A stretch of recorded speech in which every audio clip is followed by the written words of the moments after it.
Arturo Gatti, born in Italy, raised in New Jersey, USA, began his career in 1991 versus Jose Gonzalez, whom he knocked out in the third round of their four-rounder. He went on to have several wins until he faced King Solomon and by split decision lost to him November 17th, 1992. He continued his career with several wins, and several of these wins by knockout, winning the USBA Super Featherweight title from Pete Taliaferro, June 28th, 1994. No one expected Arturo Gatti to beat Pete. Pete was the outstanding prospect when Arturo Gatti faced him and knocked him out in the first round of that event, sparking an upset. Arturo Gatti was a good boxer. He had a very strong, very effective jab that he used when his opponent was about to attack.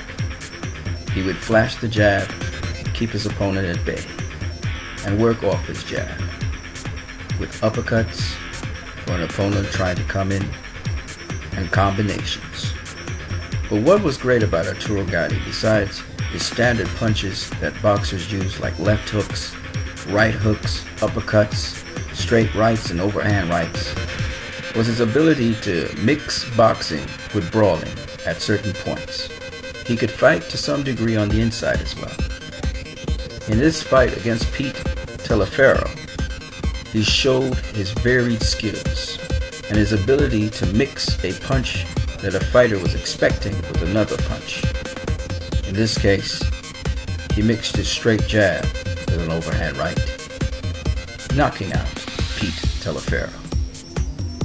He went on to defend his title two more times against Richard Salazar, who he knocked out in the 10th.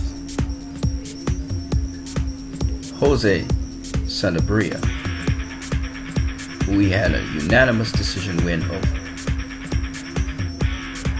He then moved on in super featherweight to fight a number of non-contending fights, and then proceeded on to get a chance at the IBF World Super Featherweight title against Tracy Harris Peterson, December 15th, 1995. Peterson could not get past Arturo Gatti's jab, no matter how much he tried, and he was dropped in the second round of that bout by Arturo Gatti.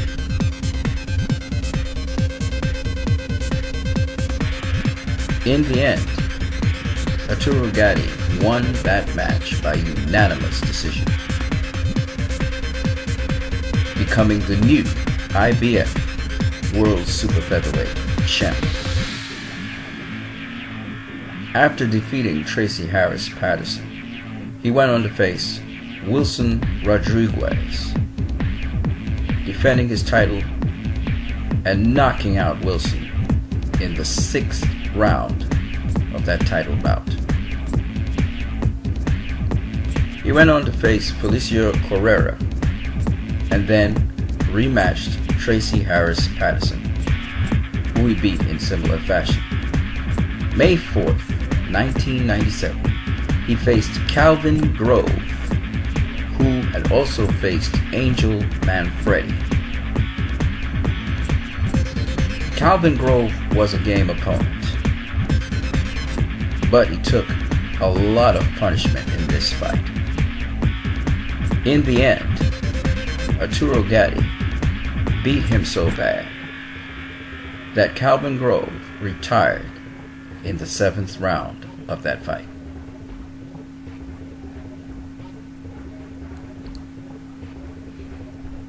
He then went on in 1997 to defend his title against Gabriel Ruelas, who he knocked out in the 5th round of their 12-round bout. October 4th, 1997. On January 17th, 1998, Arturo Gatti faced Angel Manfredi. The bout took place in New Jersey, USA, Gatti's hometown. Angel Manfredi had a better defense than most of Arturo Gatti's opponents. In the fight, which was a non-title bout, Angel Manfredi began to dominate Arturo Gatti to the extent to which Manfredi not only busted up Arturo Gatti's right eye, but beat him so badly, though Arturo Gatti was a game opponent, that the fight was stopped in the 8th round. Arturo Gatti was knocked down in the 3rd round. Having his 2nd career loss to Angel Manfredi, Arturo Gatti went on to fight Ivan Robinson. This was his first fight at lightweight. In that fight, Ivan Robinson displayed certain skills against Arturo Gatti, showing reasonably good defense and also combinational offense to get a split decision win over Arturo. He went on later on that year, December 12th, to rematch Ivan, who beat him in a more comprehensive fashion. After losing to Ivan Robinson, Arturo Gatti moved up all the way to welterweight, and he faced a journeyman with a good record, Reyes Munoz. Reyes Munoz worked for $12 an hour and boxed. The match was not competitive in any way, shape, or form, and Rey Munoz was knocked out in the 1st round of a 10-rounder by Arturo Gatti, October 14th, 1999. He went on to face Joey Camacho, a veteran boxer who had a very good record, except his level of opposition wasn't that great. Though 55 wins with 3 losses, Camacho was no match for an elite fighter such as the Thunder, Arturo Gatti. And so February 26, 2000, Joey Camacho suffered a horrible knockout loss to Arturo Gatti, ending his career in boxing. After dominating Joey Camacho, he then went on to face Eric Jakubowski. April 29th, 2000. Eric Jakubowski again was mismatched with Arturo Gatti, being dominated from the opening bell. Arturo destroyed him, knocking him out in the 2nd round.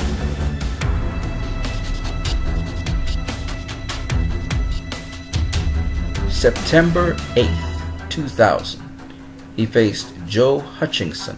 Though undefeated, Joe was beaten until the final bell to get a unanimous decision over him. Arturo got the attention of Oscar De La Hoya and had his chance March 24th, 2001 to face Oscar De La Hoya. While Arturo showed sparks of his brilliance when he was at super featherweight, Oscar was too big, too strong, and too quick for him. And the fight ended in a TKO loss. Arturo Gatti still campaigned at welterweight and will be known as a legend for fighting in 2002 Mickey Ward. Mickey Ward had a majority decision win over Arturo Gatti. They would go on to fight 2 more times, in which Arturo Gatti, the boxer, would thrill audiences with his spectacular wins over Mickey Ward. Having beaten Mickey Ward, he went on to go back down in weight to the super lightweight division, and he faced Gianluca Branco for the vacant WBC World Super Lightweight title. He was able to get a unanimous decision over Gianluca Branco. On January 29th, 2005, Arturo Thunder Gatti faced Jesse James Leija. Leija was knocked down twice in the 5th round, though the fight was competitive through 4 rounds. On his 2nd knockout, the referee called a halt to the bout. He would go on to face, on June 25, 2005, Floyd Mayweather Jr. The fight was one-sided. Arturo Gatti never got off any shots, Mayweather being too fast, too precise, too devastating with his punches, and the fight was called to a halt after 6 rounds. Arturo Gatti would go on to face Carlos Manuel Baldemir Alfonso Gomez, an upcomer. Arturo Gatti will be remembered as a legend in boxing. You guys have a great one.